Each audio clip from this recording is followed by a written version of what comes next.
o direito natural, a moral e a lei natural. O que são essas coisas? O que elas não são? De alguma forma elas se relacionam? Como isso se dá? Bom, boa noite a todos. Obrigado, Bruno, Gabriel, pela apresentação. É uma alegria estar aqui com vocês de novo, né? Eu já não sei quantas vezes a gente já esteve junto aqui nos eventos do Instituto, mas é sempre uma alegria estar com vocês e espero continuar vindo sempre que puder. Bom, muito bem. Então, como o Gabriel já comentou, o tema que foi proposto para hoje, né, é justamente um tema, digamos, todos os temas aqui são introdutórios, né, mas é um tema, sobretudo, conceitual, né, para a gente diferenciar uns conceitos fundamentais, e como eu vou comentar ao longo da palestra, mesmo não vou nem dizer na má filosofia, mas mesmo na boa filosofia contemporânea, não vem sendo dado um tratamento adequado para a correta diferenciação entre esses conceitos, né? Então, eu acho que essa é uma palestra de extrema importância, né? Eu vou falar aqui com o nosso tempo breve, né, para não cansar ninguém, mas é um tema que precisa ser melhor estudado, melhor trabalhado, né, porque de fato ele, para que a gente tenha a clareza das coisas, ele é extremamente importante, né? Muito bem. Então, eu vou tentar falar aqui dos conceitos, dos três conceitos que foram propostos, né, a partir digamos, da ordem ontológica em que eles de fato aparecem na realidade, né? E para a gente começar a tratar desse assunto, é preciso começar pelo âmbito da filosofia, pelo âmbito da filosofia teórica, digamos assim, ou metafísica, né? A primeira pergunta fundamental, a primeira coisa que a gente precisa entender para começar a abordar esse tema, né, é o que é uma lei. Qual é o conceito de lei? O que significa chamar algo de lei?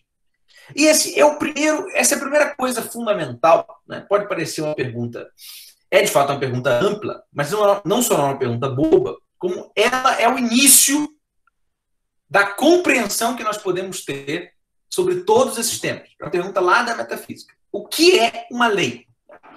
Na metafísica clássica, na metafísica aristotélica, essa questão a respeito do conceito de lei, da natureza da lei, aqui estão falando de qualquer lei,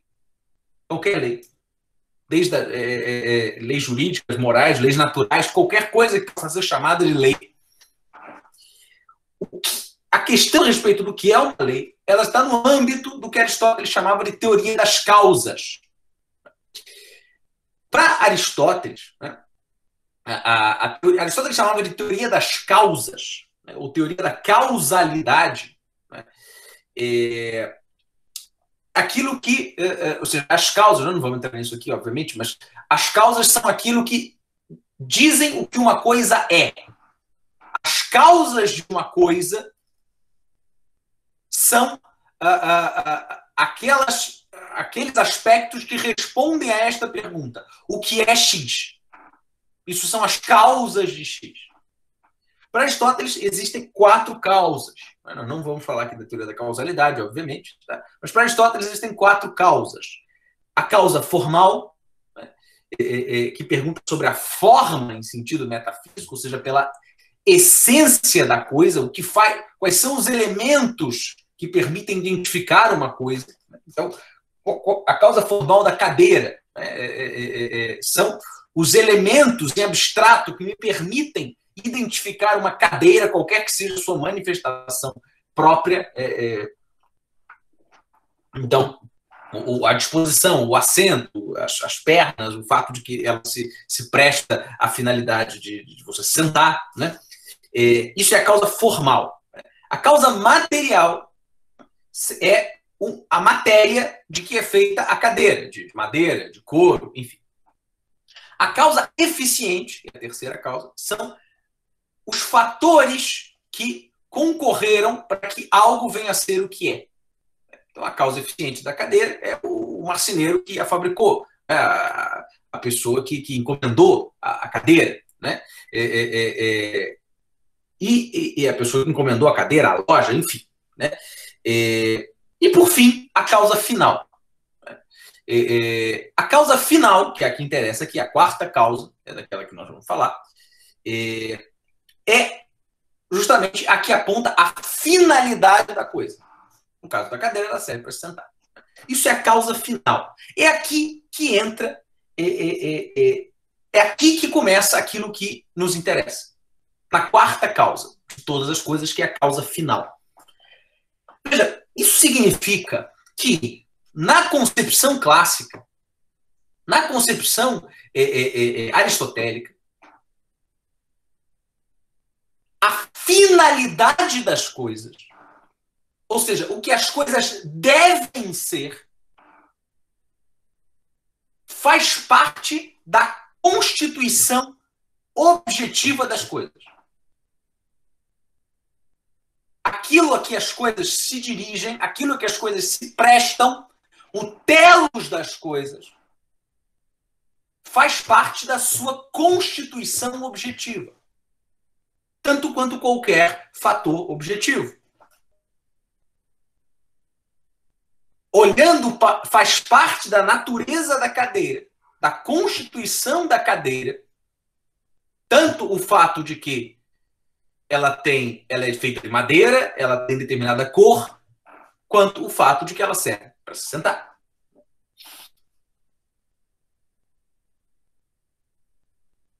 Portanto, as coisas têm em si mesmo o seu bem. Aquilo a que elas tendem. Faz parte da sua própria constituição natural, física,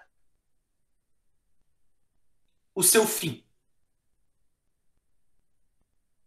A lei entra aí. A lei é o que aponta às coisas a sua finalidade. A lei é o que mostra a cada objeto existente aquilo que ele deve ser, aquilo a que ele tende.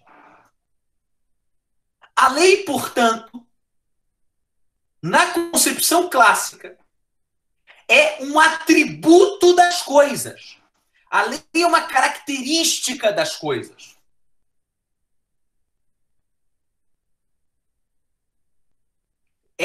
A concepção clássica de lei é totalmente diferente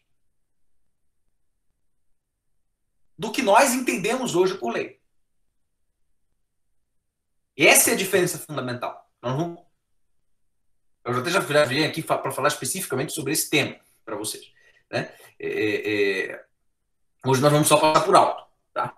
Sobre a mudança filosófica que aconteceu aí para a compreensão atual de lei. Agora, para a metafísica clássica, que é onde surge o conceito coerente de lei natural, e, portanto, dos demais conceitos que nós vamos tratar aqui hoje, a lei é um atributo das coisas, uma característica objetiva das coisas. A lei que rege o relógio,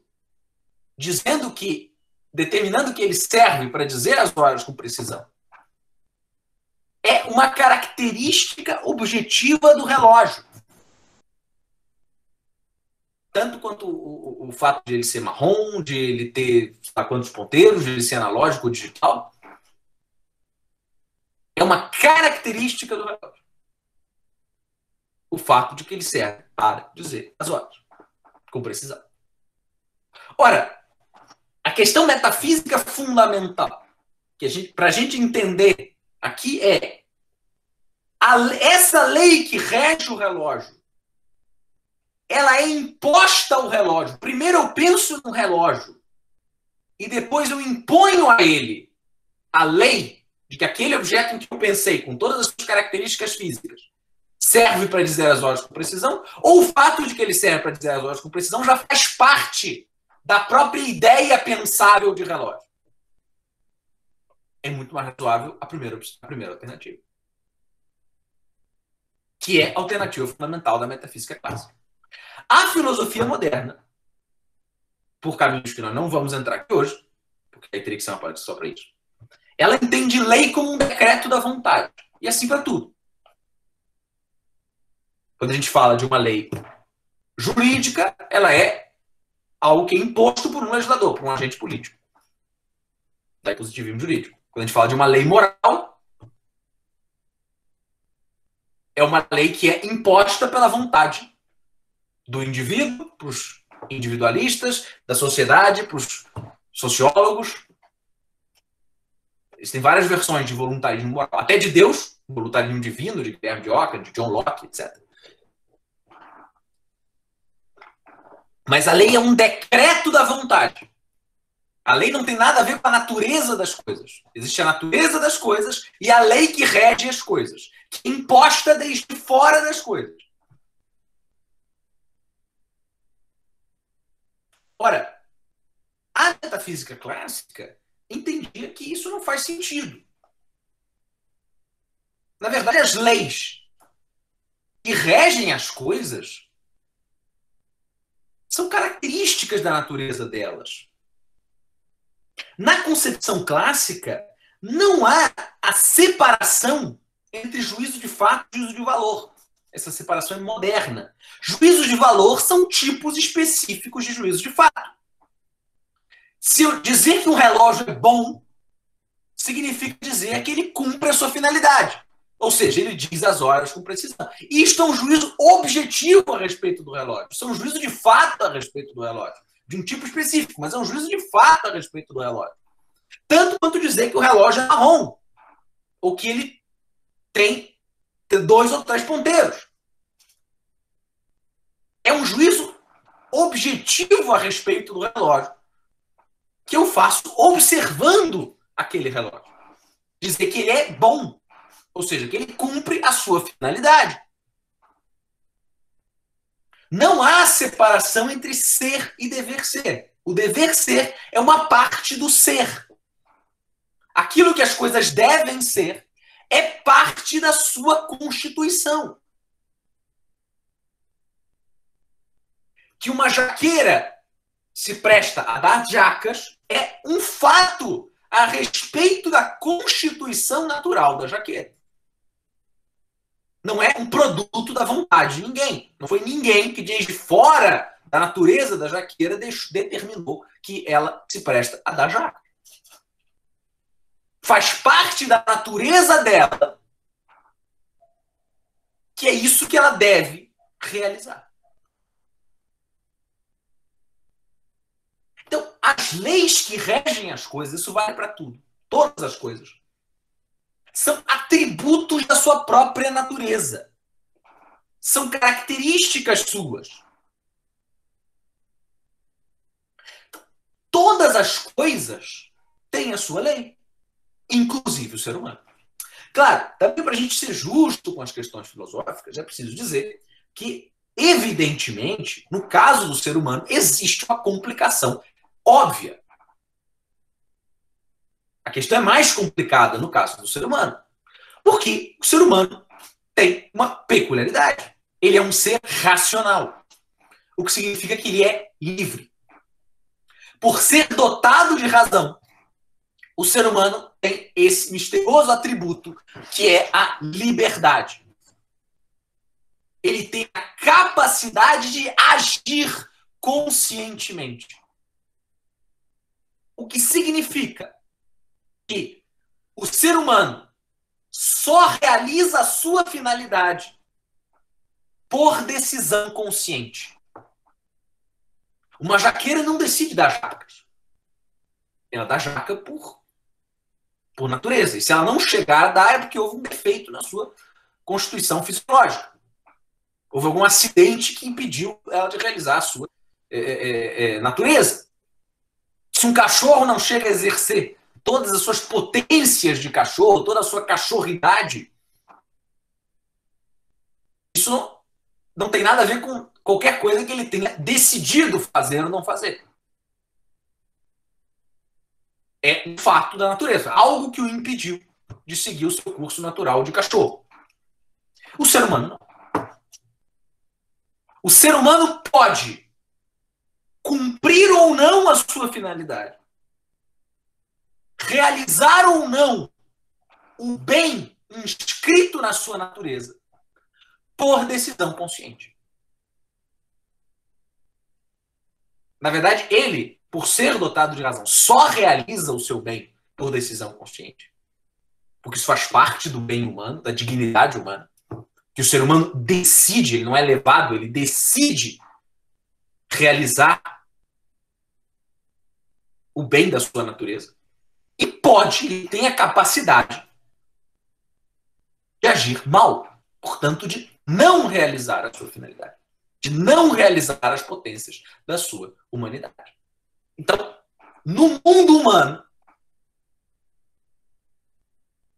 o mundo humano se abre num universo que começa lá naquele conceito de lei, mas, obviamente, ele é muito mais complexo do que um relógio, uma cadeira, uma jaqueira.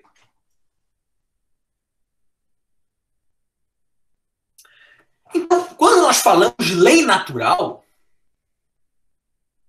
nós estamos nos referindo, nesse contexto específico, obviamente, se a gente pode, as leis da natureza, né, a lei da gravidade, também pode ser chamada de lei natural, né? É uma lei, é natural, né? Mas, obviamente, no contexto que nós estamos tratando aqui, nesse sentido específico, moral e jurídico, quando nós falamos de lei natural, nós estamos nos referindo à lei que rege o ser humano.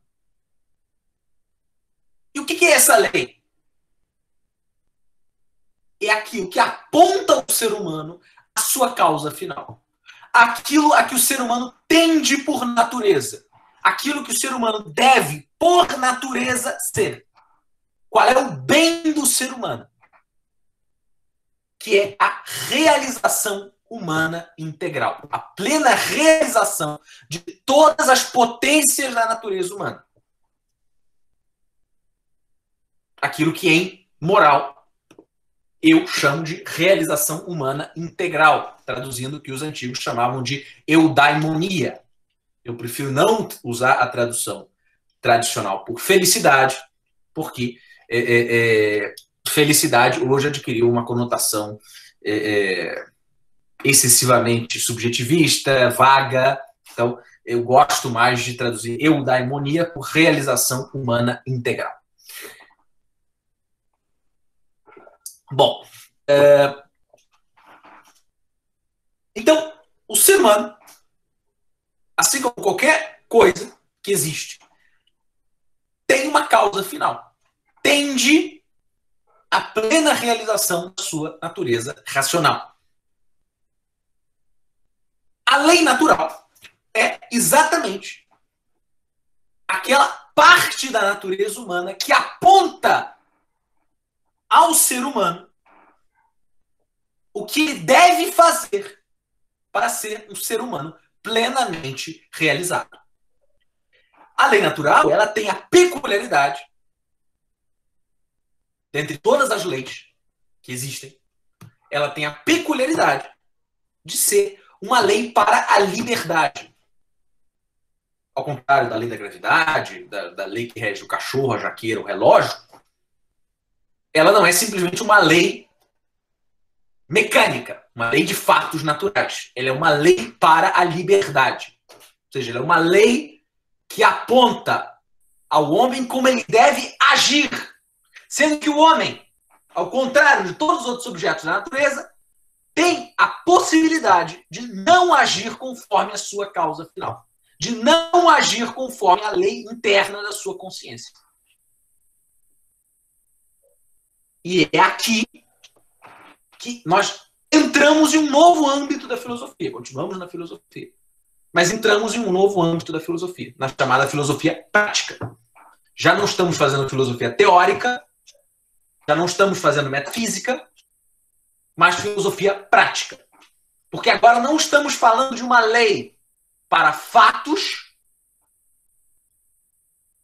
de uma lei para simples objetos naturais que seguem a mecanicidade das leis da física.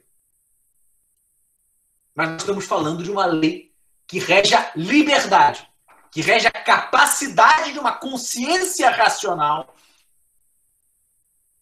de decidir agir de uma forma ou de outra. E, portanto, realizar o seu próprio bem ou não. É outro âmbito filosófico, é outra porta da filosofia. A filosofia prática, que lida com a liberdade, que lida com a ação, e não mais com fatos estritamente naturais. Muito bem. Então, isso é a lei natural.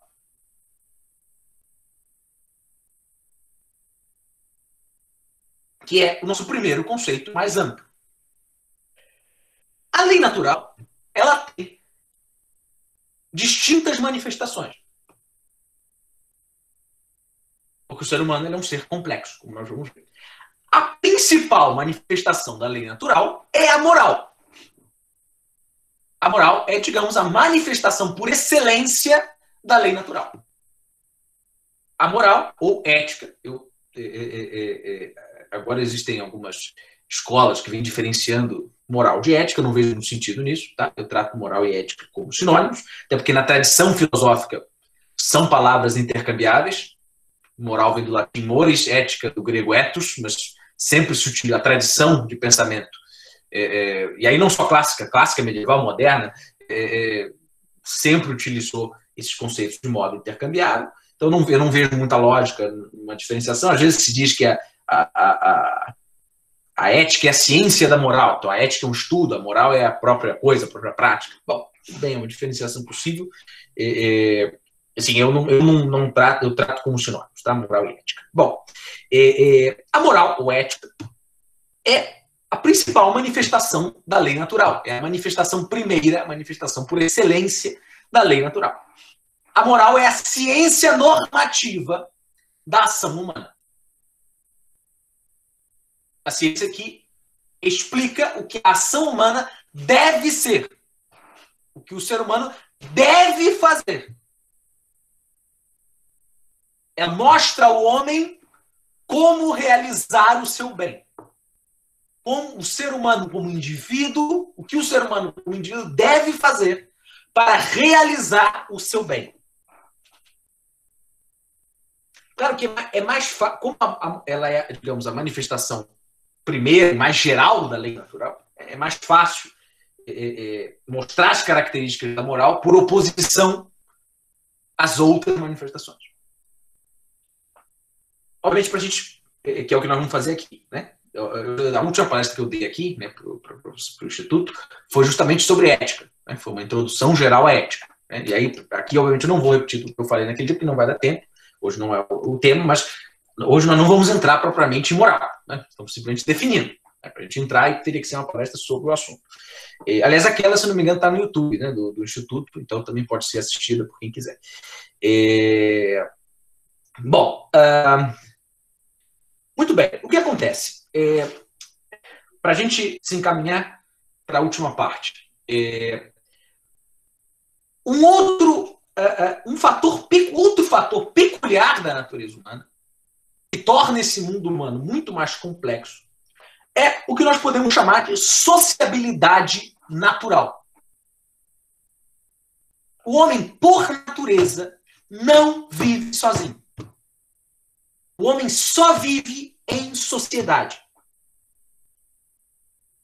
O estado natural do homem é em sociedade. E aqui também, fazendo um parêntese, mas é muito importante, nós vemos também uma diferença explicativa muito grande com as explicações modernas que enveredam pelo que eu chamei de voluntarismo. Isso se aplica também na política. Né? As principais teorias políticas modernas têm a forma do que nós chamamos de contratualismo. Basicamente, elas identificam, nas suas várias modulações, que o ser humano, obviamente, quase nenhuma dessas teorias ela é tão ingênua a ponto de postular isso como um fato histórico. Tá? Então, essa não é a questão. Mas elas entendem que existe um estado natural do ser humano. E o ser humano vendo que é preferível, é melhor, é mais civilizado constituir uma comunidade política e jurídica, ele firma um contrato social, que é uma abstração, não é um fato histórico, quase nenhum filósofo defende que de fato foi firmado um contrato, mas o ser humano ele cria uma comunidade para viver melhor, longe do seu estado de natureza, que é um estado mais primitivo. Tá? Essa explicação ela é uma explicação falha, justamente porque ela separa natureza e sociedade. Ela cria um binômio que de fato não existe na realidade. Natureza e sociedade. A natureza do homem é estar em sociedade. Não há contrato social. Não é a vontade do homem que cria a política e o direito. O ser humano, por natureza, está em sociedade. Isso é perceptível até pelos fatos biológicos mais básicos. Para o ser humano nascer, ele tem que estar junto à sua mãe. E normalmente, para que ele venha a nascer, tem um pai que normalmente está ali junto, mas se não tiver, tem que ter participado em algum momento. O ser humano, ele, por natureza, precisa existir junto aos demais.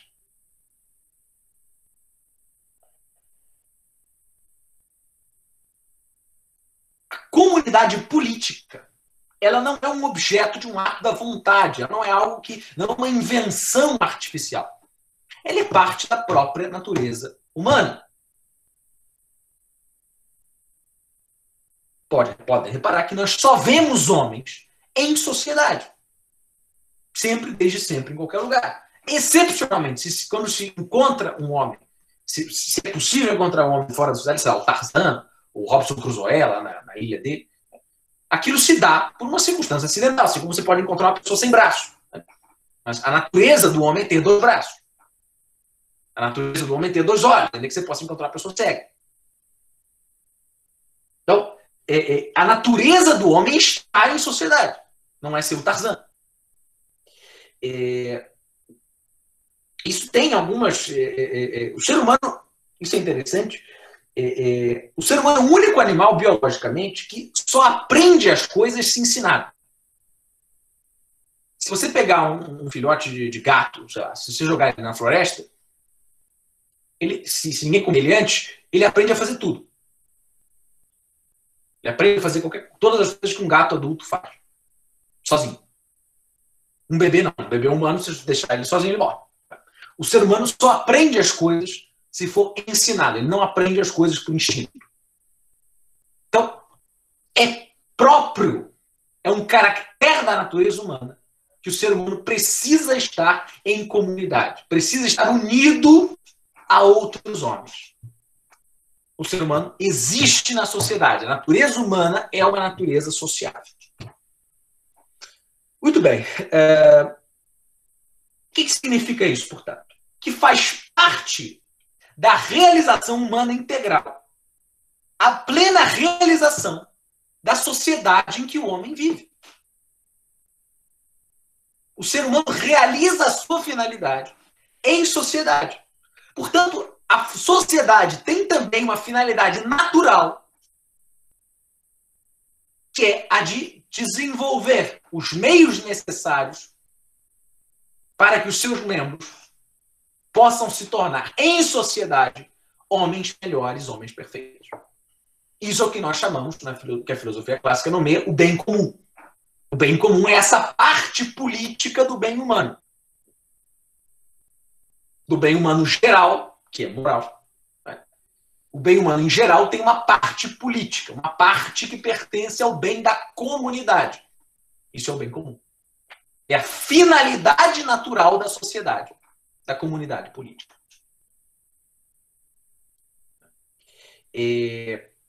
Bom, deste fato derivam outras manifestações da lei natural. Outras manifestações específicas da lei natural que não a moral. Concretamente a política, que nós não vamos falar hoje, e o direito natural, que é o tema que fecha a nossa palestra de hoje. Então, Esse é o ponto. Primeiro, isso nos leva diretamente ao ponto fundamental. Eu queria, sobretudo, vir aqui hoje para falar isso para vocês. Né? Eu queria deixar muito claro, absurdamente claro, que é muito importante. E que os melhores naturalistas estão escorregando nesse ponto. Direito natural é um fenômeno específico, com características específicas. Direito natural é um fenômeno jurídico. Não é moral. Direito natural não é moral. Direito natural não é moral. Anotem isso em caixa alta. Onde quer que vocês estejam anotando, coloca adesivo, o que vocês quiserem. Tá? Direito natural não é moral.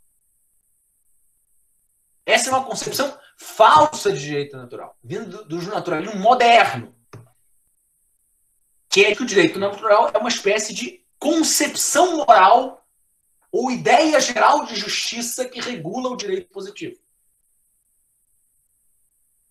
Isso é uma concepção falsa. Direito natural não é isso. Direito natural não é uma ideia moral que regula o direito positivo. Direito natural é direito. É curioso porque, nesse ponto, escorregam até alguns naturalistas contemporâneos, como inclusive o mais famoso deles, que é John Finnes. John Finnes, que é um brilhante filósofo, do qual, inclusive, gosto muito, mas ele, o que ele chama de direito natural, o que ele chama de natural law, é moral, não é direito natural. John Finnes não tem um conceito de direito natural. Eu, inclusive, apesar de gostar muito dele, eu faço até uma afirmação forte, mas que eu sustento, que é que John Finnes não é um filósofo do direito. Ele só acha que é. John Finnes é um filósofo moral. Excelente. Como filósofo moral, ele é excelente. Eu gosto muito de John Finnes. Mas ele é um excelente filósofo moral. Ele só acha que é filósofo do direito. Ele não é filósofo do direito. Porque ele não tem um conceito de direito natural. O que ele chama de natural law é moral. Claro que é verdade que em inglês tem essa complicação de que law serve tanto para lei quanto para direito. Né? Então você poderia confundir tanto direito natural quanto lei natural. Mas enfim, o que eles chamam de natural law é moral. Não é direito. Não é direito natural. Porque isso é uma ideia moral que regula o direito desde fora. Que regula o direito positivo desde fora. É uma perspectiva moral, fim diz exatamente isso. O naturalismo é uma perspectiva moral sobre a qual nós analisamos o direito positivo. Isso é uma definição falsa de direito natural, com todo respeito ao filósofo. Direito natural é direito. É direito atualmente vigente, tanto quanto direito positivo. É o direito que está na natureza das coisas, na natureza das relações humanas em sociedade. Quando nós avaliamos objetivamente as relações humanas em sociedade, existe uma lei que regula essas relações para que elas cheguem ao telos natural de toda a sociedade humana. E é a garantia de ser uma sociedade segura, pacífica, ordenada, que permita que os homens cheguem ao seu bem total. É o bem comum. Então, existe essa lei que não é uma lei moral, embora compartilhe com ela, digamos, a filiação em relação à lei natural.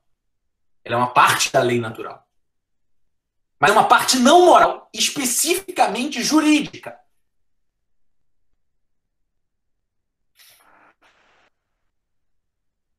Que tem, portanto, características específicas. Quais são as características específicas do fenômeno jurídico? Pelo menos citar, de modo geral, 3 características específicas do fenômeno jurídico, especificamente. Primeiro, o direito. Ele traz leis para relações sociais, especificamente para relações sociais, enquanto a ética é individual. A ética trata de leis para o indivíduo.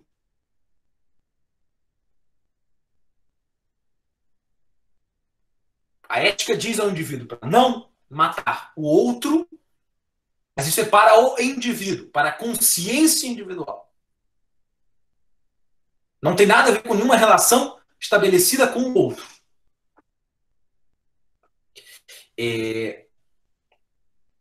A ética ela é estritamente individual. É uma lei que trata do agir de cada um. O direito trata de relações sociais.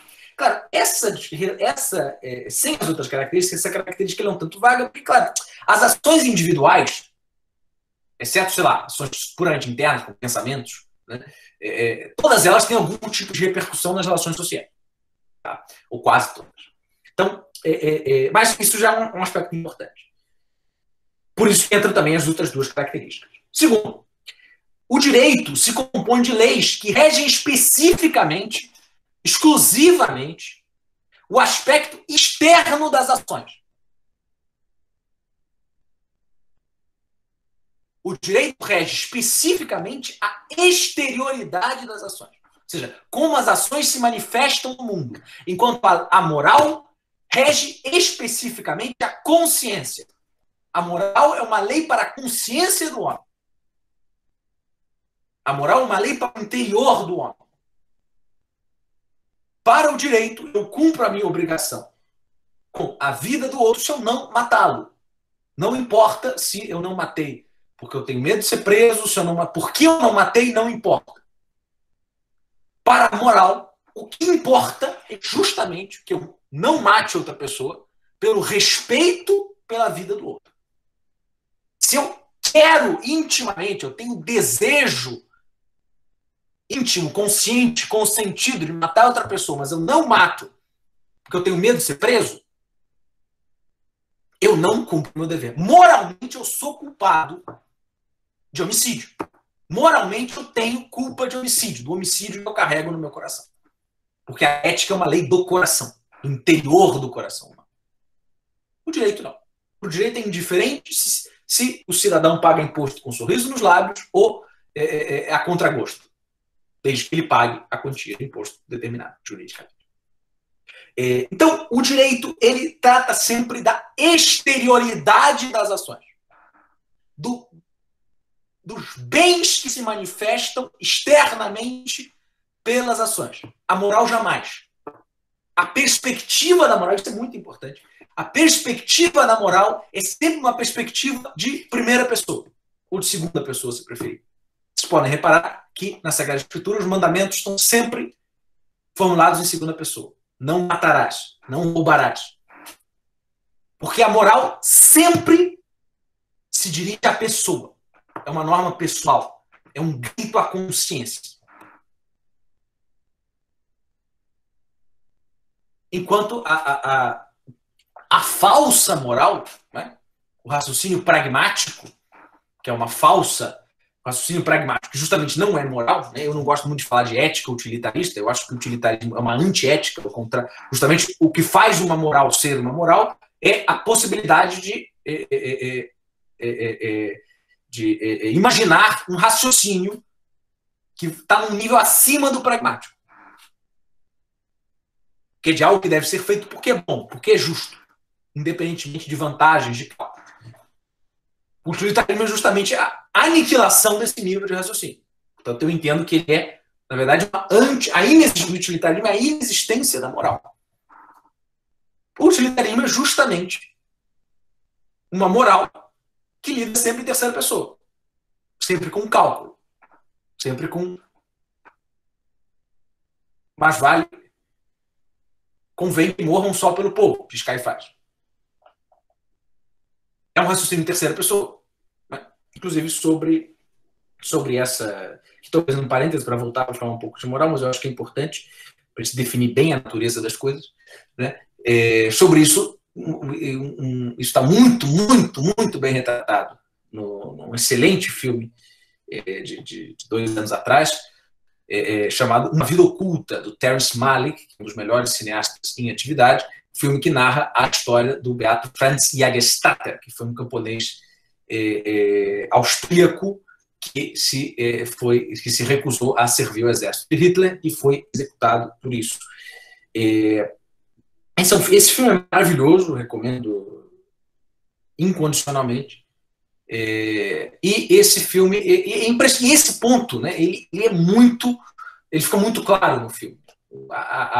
Todo mundo tenta convencer o Jägerstatter de que ele não deve fazer aquilo, de que ele deve jurar lealdade a Hitler e ficar lá na boa dele, quietinho.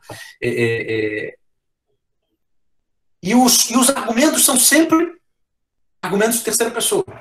Olha, só você não vai mudar nada, a guerra vai continuar sendo o que é, não faz a menor diferença. Veja as consequências das suas ações, você vai morrer, vai deixar sua família desamparada, vai deixar seus filhos órfãos, mas não vai mudar nada. O exército de Hitler não faz a menor diferença se você não servir.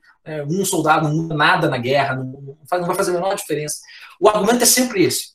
É sempre um cálculo. Veja a situação inteira, veja os bens em jogo, calcule. E ele diz, mas eu não posso. Tem uma voz na minha consciência que me diz, eu não posso fazer isso. Eu não posso dizer essas palavras. Eu não posso trair o que eu acredito e dizer essas palavras, porque eu não posso, isso é mal. Isso funciona. Assim é a moral. A moral é uma lei da consciência, um grito da consciência. Isso eu não posso. Isso é mal, eu não vou fazer. Eu não posso fazer. Porque me desrespeita como pessoa. Destrói a minha dignidade como pessoa. A perspectiva da moral é sempre essa perspectiva de primeira e segunda pessoa. A perspectiva do direito é uma perspectiva de terceira pessoa. O direito, sim, lida com a externalidade das ações e com os bens em jogo. O direito distribui os bens sociais que são devidos nas relações justas. E um terceiro aspecto é que o direito ele se compõe de leis que invocam a possibilidade de coação. Eu posso ser coagido, obrigado a cumprir com os meus deveres jurídicos. Posso, em vários casos, devo ser coagido pela força, pela autoridade, a cumprir com os meus deveres jurídicos. Enquanto eu não posso ser coagido moralmente. Porque se eu for coagido, então eu já não agi moralmente. A moral exige adesão interior à norma. Como já foi dito. Então, obviamente, é impossível haver coação no campo da moral. E o campo do direito se invoca, muitas vezes, a coação. Essas são 3 características próprias do fenômeno jurídico. Portanto, o direito é uma manifestação específica da lei natural, com características próprias, a ser estudada por uma teoria própria. É preciso fazer teoria do direito. Justamente porque o direito tem características próprias, características específicas. O simples estudo da moral não resolve problemas jurídicos. Isso é uma coisa... Aqui já fazendo um comentário até geral, nós estamos até meio de tempo, mas... Muitas vezes o que acontece... Isso acontece em várias questões. Mas muitas vezes o que acontece é que, para combater um erro, a gente acabe se sentindo necessitado de defender sempre o oposto daquele erro, que às vezes é um outro erro. Então, a gente foi posto tanto na nossa cabeça, que nós não podemos separar direito e moral, que isso é o que faz o positivismo, que o naturalismo contemporâneo resolveu que, na verdade, direito e moral são a mesma coisa. Que o direito é uma parte da moral. Isso é outro erro. Isso é outro erro. Direito e moral são 2 manifestações naturais do que nós chamamos de lei natural, que é a lei, a causa final do homem, que tem uma manifestação moral e tem uma manifestação jurídica. Mas essas 2 manifestações não se confundem. Elas têm características próprias, que fazem com que o direito, especificamente, tenha características próprias, precise de uma teoria própria, que possa informar o modo de aplicação do direito, o modo correto de legislação prudente, o modo correto de comportamento judicial, de interpretação das leis, etc, etc, etc.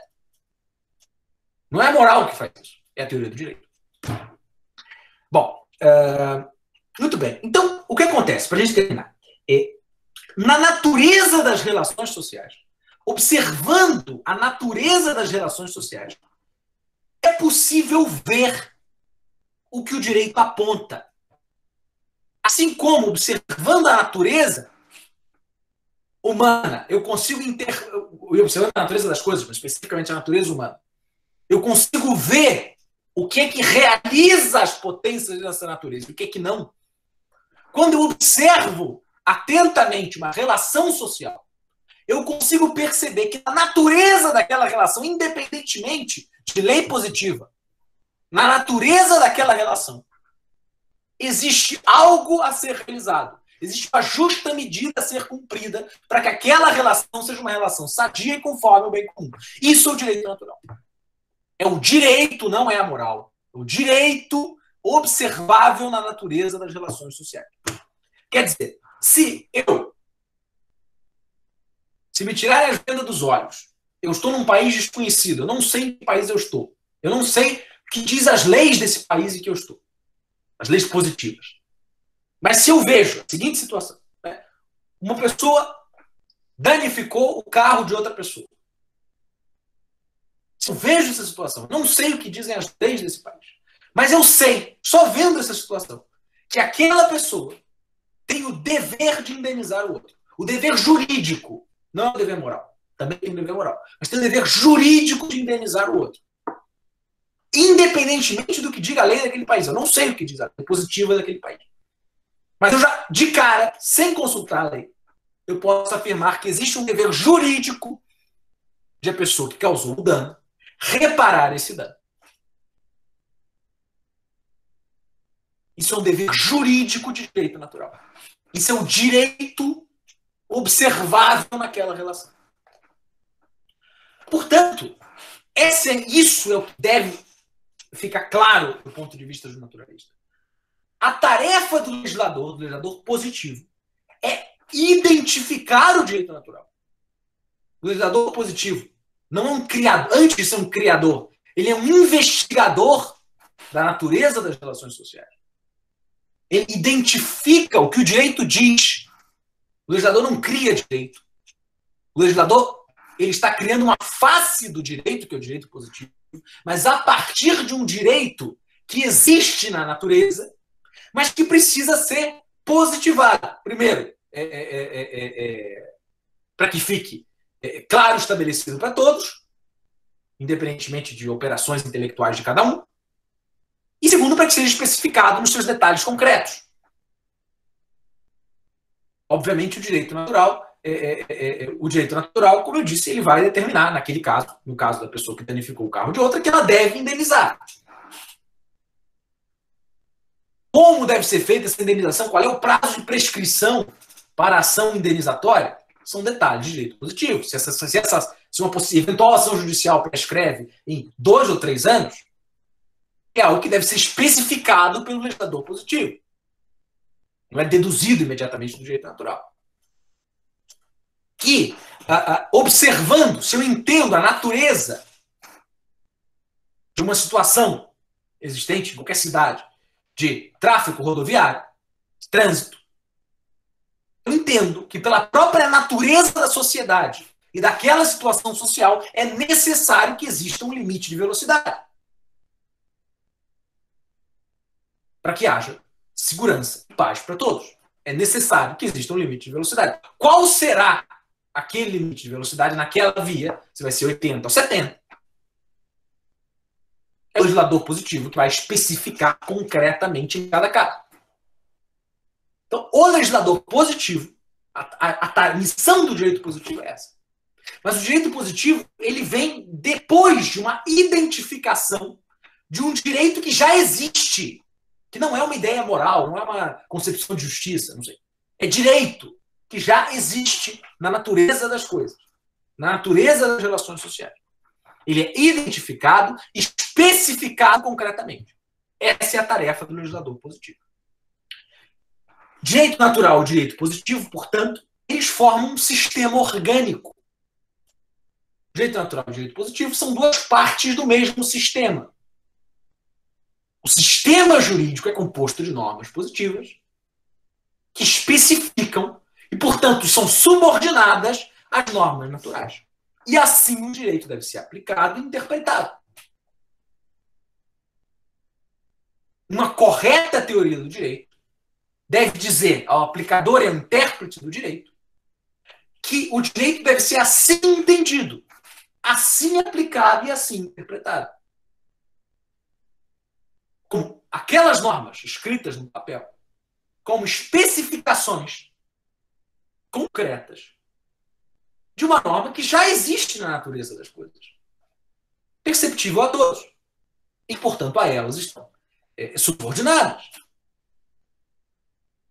Por isso que, e é por isso que, se naquele exemplo que eu dei, o legislador positivo identificou que o limite de velocidade é 80 km por hora, se um carro passou a 90 às 4 da manhã, não havia absolutamente ninguém na rua, né? Ou ele não parou no sinal às 4 da manhã, quando não havia absolutamente ninguém na rua, naquele caso, não há motivo para que lhe seja aplicada nenhuma sanção. Por quê? Porque a razão natural para a existência daquela norma positiva, portanto, a qual ela obedece, não está prevista, não existe. A necessidade jurídica, direito natural, de proteção da paz e da segurança, que exige um limite de velocidade, não está presente. Então não é por causa... É curioso, quase ninguém vai achar que o sujeito tem que ser multado se ele andou a 90 por hora às 4 da manhã, né? Ou se ele avançou o sinal às 4 da manhã. Agora, o direito hoje é engraçado, ele cria um monte de teorias, como não tem mais o direito natural, um monte de... Não, é que essa é a teoria da insignificância, a teoria do não sei o quê. Na verdade, é simplesmente que a razão de ser daquela norma positiva não está presente. Aquela norma positiva obedece a uma norma que existe na natureza, que é numa sociedade onde você tem carros andando em velocidade. É preciso que haja limite para aqueles carros andarem. Do contrário, você vai ter acidentes, vai colocar as vidas em risco, etc. Isso é um fato, isso é bom senso. Você olha e vê que tem que ser assim. Uma sociedade tem que se reger dessa maneira. Às 4 da manhã não tem motivo para que aquela norma seja cumprida à risca. É simples isso. Isso é do dia a dia. Todo mundo entende isso, inclusive age assim. Talvez tenha que inventar, como ele não entende direito natural, tem que inventar uma teoria para justificar que ele age assim. Mas todo mundo age assim, todo mundo entende isso. Então, o direito natural é esse direito que todos nós entendemos. Nós somos capazes de entender no cotidiano, no dia a dia. Né? E era basicamente isso que eu queria dizer para vocês. Eu espero que tenha ficado claro as diferenciações conceituais que eu tentei fazer. Mas, se não, agora tem as perguntas. Né?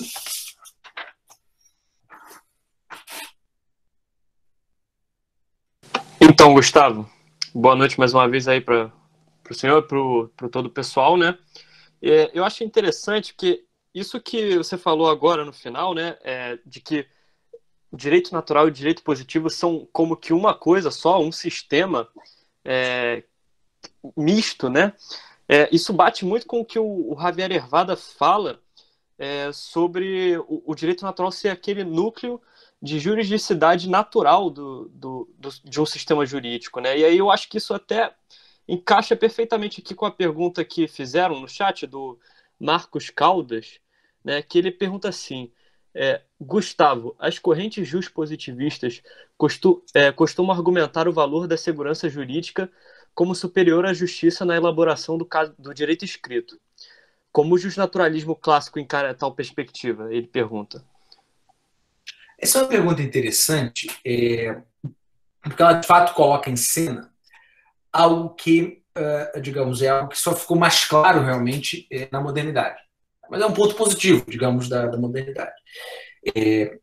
Então, não, a segurança, obviamente, aqui novamente, né, às vezes a gente faz questão, é mais um caso que a gente faz questão de ir ao extremo oposto para se opor ao erro e acaba caindo em outro erro. O jogo positivo não está errado, tá? A justiça é mais importante do que a segurança jurídica, né? Porque a justiça é aquilo que o direito quer realizar de modo originário, né? Não a segurança jurídica, porque isso não faz sentido, né? Seria uma mera autorreferência. Agora, de fato, isso é uma coisa interessante, que isso é algo que só foi percebido concretamente na modernidade, talvez também pelo próprio inchaço do aparelho estatal, que deixou a própria existência de Estados-nações com dimensões muito mais imperiais e menos comunitárias, enfim. Mas o fato é que a modernidade entendeu, e isso é uma compreensão positiva da modernidade, que A segurança jurídica ela é necessária para a justiça. Né? Então, que as leis precisam ser cumpridas, mesmo em casos em que isso, não que a lei seja injusta, mas que isso possa dar aso a uma eventual injustiça, é um fato que sim, é algo que sim é correto, é uma ideia correta. A segurança jurídica sobre esse aspecto ela é importante, sim. Então, muita gente hoje em dia ela fica e quer usar até o Junaturalismo para isso, eu acho que isso é uma atrocidade. Muita gente fica um tanto perplexa em determinados processos. Aliás, por acaso, hoje teve um julgamento no Supremo Tribunal Federal sobre esse assunto, mas, enfim, eu não quero ser tão polêmico a ponto de chegar a esse julgamento, mas em vários casos nós ficamos um tanto perplexos com certas sentenças que, não sei, eventualmente anulam condenações ou concedem habeas corpus por razões formais. Né? Ora, isso é justo positivo divino? Não. Veja bem, de fato, é absolutamente fundamental para a justiça que exista um procedimento que vai ser aplicado de modo equânime para todos.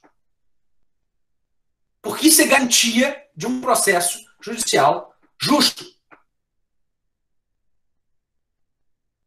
E é preciso... Agora, claro, se a gente quer fazer uma lei valer, não dá para a gente fazer a lei valer só para as pessoas boas. A lei tem que valer para todos. Se as leis não protegem os canalhas, elas não protegem ninguém. Então, essa é uma questão que o direito muitas vezes tem que lidar e que muitas vezes a gente acusa o direito de ser injusto por, às vezes, a lei proteger um canalha. Só que o problema é que, se a lei não proteger um canalha, ela não vai proteger ninguém. Isso é uma passagem também de outro grande filme que trata também desses dramas de consciência, né, assim como Uma Vida Oculta, que é O Homem que Não Vendeu Sua Alma, que é a cinebiografia de Thomas More, né, filme de 1966, maravilhoso, um dos melhores filmes de todos os tempos. Em determinado momento, Thomas More é encorajado pelos seus amigos a mandar prender um sujeito que, obviamente, vai traí-lo, praticamente declarou isso. Ele eu não posso mandar prender ele, não tem nenhuma acusação contra ele, não fez nada errado, não tem nenhum crime. Mano, não importa, ele vai te trair. Ele fala, não, olha só, é a lei, eu não posso prender ele sem um motivo legal.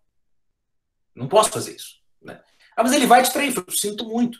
Eu não estou protegendo ele, eu estou protegendo a mim. Porque se eu não fizer isso, eu estou anulando o valor da lei. Estou dizendo que a lei não vale nada. Se eu não puder aplicar a lei para todo mundo, eu não vou aplicar para ninguém, ela também não vai ser aplicada para mim. E quando as leis não forem mais aplicadas, quem tem a maior força que vai ganhar. São demônios que diz que tem mais força para se impor que vão ganhar. Eu não quero isso, porque isso quem vai me ferrar sou eu. Eu estou protegendo a mim, porque eu quero que a lei me proteja amanhã. Então, enfim, eu não sei se ficou claro porque eu estou dando essa volta, mas isso é para dizer que a segurança jurídica não é mais importante que a justiça, mas isso é preciso tomar cuidado. Em direito processual, a rigidez do processo, ainda que ela seja um valor formal, ela é sim um valor de justiça. Porque se um juiz puder, para condenar um canalha, deixar os limites da lei para fazer isso, ele vai poder fazer isso para qualquer um. O resultado disso é caos social. O resultado disso é juízes fazendo o que dão na telha. Que dá na telha. Então, isso é uma coisa importante. Os positivistas não têm razão de dizer que a segurança jurídica é superior à justiça, mas também é de justiça. É uma coisa curiosa, né? Assim como a gente não pode eliminar todo o mal pelo direito ou pela política, né? Isso é um Estado totalitário que tenta acabar com toda a maldade pela força de lei positiva, né? Nós também, ou seja, é um bem tolerar o mal, porque o mal faz parte da liberdade dos homens. Em muitos casos é um bem tolerar que o mal possa existir. Muitas vezes é justo tolerar que certo resultado injusto saia de um processo, mas para garantir a rigidez do processo, porque isso vai garantir que a lei seja aplicada para todo mundo e vai garantir que a gente viva sob o império do direito e não sob o império da força. Então, que as leis impeçam que haja juízes Batman, né, é uma coisa positiva, é uma norma de justiça. Que haja juízes justiceiros, ainda que às vezes, que a gente gostaria de ver alguém na cadeia, a gente gostaria de ter juízes justiceiros, ou policiais justiceiros, ou promotores justiceiros, que as leis digam que eles não podem ser justiceiros, é também uma medida de justiça. Isso eu acho que é um ponto que precisa ser pontuado. Não sei se ficou claro o que eu falei, isso ficou confuso.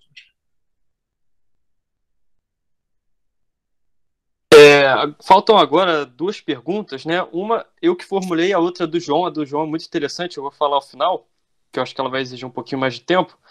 Mas essa pergunta que eu fiz, ela é mais para esclarecer mesmo, porque talvez não tenha ficado muito claro na cabeça de algumas pessoas. Se seria correto dizer que o direito natural ele é aquela parte da lei natural que diz respeito ao justo, ou seja, aquilo que é devido a cada um para que ele seja dado, né? Para que ele seja devolvido ou então permaneça em sua posse, digamos assim. Seria isso que você falou da... Desculpa, Gabriel, não peguei a pergunta. Pode repetir, por favor? Então, você tinha dito que o direito ele diz respeito àquelas coisas que têm que ser devolvidas, né? Tinha falado mais ou menos por aí. Aí eu perguntar aqui para ver se fica um pouco mais claro para as pessoas, se seria correto dizer que o direito natural é aquela parte da lei natural que diz respeito ao justo, ao que é devido a cada um para que ele seja dado. Sim, o problema é que o justo tá correta essa definição, só que também o justo ele é polissêmico, né? Então, assim, justiça em sentido estrito é justamente a dar a cada um o seu. Ou seja, a justiça em sentido estrito é que os bens humanos sejam distribuídos conforme a natureza, conforme que a natureza determina. Isso é a justiça em sentido estrito. Então, sim, o direito é a parte da lei natural que lida com isso de modo específico. São aquelas coisas que são devidas às pessoas em virtude da natureza delas, né? Isso. Ou seja, aquelas coisas que são devidas às pessoas nas relações sociais, sim, conforme não só a natureza em abstrato das pessoas, mas a natureza da posição das pessoas nas relações sociais. Então, o respeito à vida ele é devido à pessoa por ela ser pessoa, mas a indenização é devida àquela pessoa por causa da posição dela na natureza daquela relação. Então, é isso. Aí a pergunta aqui do João, deixa eu ver aqui em cima, ele pergunta muito boa. Sobre a diferença do direito reger somente a exterioridade, enquanto a ética rege o pensamento interno, e nos casos em que o direito também analisa a vontade do homem, como um caso de boa-fé. Acho que ele deve estar se referindo a boa-fé objetiva, subjetiva, essas coisas. Então, essa é uma pergunta boa, difícil, que justamente um dos... Ou seja, existem pontos do direito, né, sobretudo no direito penal, em que o direito ele tem, digamos, uma afinidade, aí sim, muito clara, um parentesco muito próximo com a moral. Né? O direito penal ele não é moral, né, ele é direito, mas ele tem aí, digamos, a própria estrutura dele, bom, não vou entrar nisso aqui agora, mas a própria estrutura dele, né, a punição a alguém que fez um mal, né, é uma estrutura que é fortemente, digamos, é um filho mais primário da lei natural. Né, o direito penal é um filho da lei natural que veio ali com um parentesco quase siamês com a moral. Quando isso acontece, de fato, há situações jurídicas em que algum aspecto interno acaba sendo tocado. No direito penal, você, por exemplo, discute dolo culpa. Né? Porém, nesses casos, o que me parece é que, por mais que você precise avaliar, por mais que você precise eventualmente avaliar algumas disposições espirituais do homem, tá? O direito nunca tem condição de perscrutar a consciência. Então, a teoria jurídica ela tem sempre que saber se limitar nesses casos. No caso da boa-fé, por exemplo, se fala em boa-fé objetiva, justamente porque se entendeu que não se pode deixar esses juízos direito civil à simples mercê do que estava na cabeça da pessoa. Né? Mas sim, se ela agiu conforme aquilo que socialmente é esperado que uma pessoa haja. É esperado socialmente como um comportamento honesto. Se ela agiu conforme essas regras, ela agiu com boa-fé objetiva. A gente não tem como saber na cabeça dela se ela estava ou não de boa-fé. Né? Da mesma forma do direito penal. Né? Quer dizer, o direito penal, não, em última instância, não prescruta a consciência. Né? No fundo, o que ele identifica é externamente, ou seja, ele tem que identificar a finalidade do ato, porque senão não há ato. Né? O ato, isso é outro problema, né? Que daí teria que entrar na minha palestra de ética. Mas o ato, ele se define pela sua finalidade. A simples morte de uma pessoa não define um homicídio. O homicídio é um ato teleologicamente dirigido para a morte da pessoa. Que a vontade se dirigiu a matar aquela pessoa. Inclusive, então, se o cirurgião meteu o bisturi na barriga da pessoa, a pessoa morreu, isso não é um homicídio. Né? Pode ter havido aí uma imperícia, enfim. Mas, em geral, isso é uma intervenção médica, que deu errado. Tá? Se não houve nenhuma imperícia, não tem nenhum crime ali, nada. Né? Porque não tem homicídio. De fato, não tem homicídio. É uma intervenção médica. Né? Então, enfiar o bisturi na barriga de uma pessoa não necessariamente é dano, é um ato de dano. É um ato de lesão corporal, um ato de homicídio. Pode ser uma intervenção médica, não sei. Então, uma ação é sempre definida pela sua finalidade, pela finalidade intencionada. Mas essa intenção, no caso do direito, ela é entendida a partir daí. Ou seja, aqui a pessoa se dirigia, ponto. A moral vai além. Né? A moral, ela vai dizer não só que a pessoa não pode, primeiro, ela julga em última instância a própria disposição de consciência da pessoa ao tomar essa atitude, que pode envolver uma... É que, na verdade, que o homicídio sendo um ato tão grave, é difícil de a gente imaginar algum tipo de atenuante, mas quase sempre a consciência, ou sempre a consciência, ela é realmente uma consciência criminosa no sentido moral. Porém, a moral, ela também avalia, também diz ao homem que não só aquele ato não pode ser realizado, mas que ele não pode ser realizado pelo motivo certo, que é o amor à vida. Com isso, o direito não se preocupa. Então, nesse sentido, o direito, ele muitas vezes tem que avaliar intenções para poder julgar a ação. Né? Isso, de novo, para essa explicação ficar clara, tem que juntar com a minha explicação, não. Uma teoria da ação, que por acaso eu expliquei na minha palestra de ética, que está lá no YouTube. Até convido o João a dar uma olhada.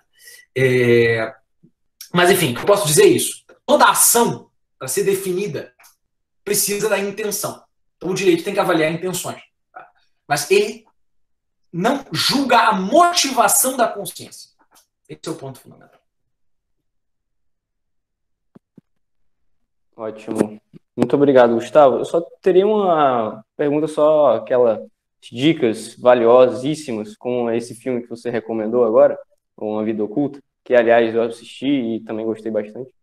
Recomendo também. Gostaria que você deixasse para quem está chegando agora algumas dicas de bibliografia, para quem está começando o estudo tanto do direito natural, filosofia do direito. Esse assunto, um livro bastante introdutório nesse aspecto. Qual você indicaria? Então, o filósofo que digamos, recuperou essa noção correta de direito natural entre os naturalistas foi o Michel Villey, filósofo francês, que é aquele filósofo que, digamos, dedicou toda a sua vida à descoberta deste fato, de que o direito é a coisa justa devida. Portanto, o direito natural não é moral, etc. Então, eu recomendo Michel Villey, eu recomendo Javier Hervada, que foi citado pelo Gabriel. Para direito natural, eu recomendo esses autores. Um autor que eu critiquei hoje, mas que eu recomendo como filósofo moral, é John Finnes. Direito Natural e Direitos Naturais, Natural Law and Natural Rights, seu principal livro. Me parece que contém ali fazendo esse adendo de que não é uma teoria do direito, apesar de ele achar que não é uma teoria moral, mas é uma excelente, importantíssima, eu acho que é uma excelente contribuição para a teoria moral no campo da lei natural, né? Não do direito natural, mas da lei natural, para a moral. E seriam os autores assim, contemporâneos que eu recomendaria, acho que seriam esses. Depois eu recomendo, assim, para a lei natural mesmo, que a gente volte aos clássicos, né? Então, que a gente vá aos clássicos, né? Você falou de livros introdutórios, mas eu sempre vou dizer aqui que tem que encarar Aristóteles e tem que encarar Kant. Sem encarar Aristóteles, sem encarar Kant, a gente não vai entender a ética. A gente vai ficar só no manualzinho.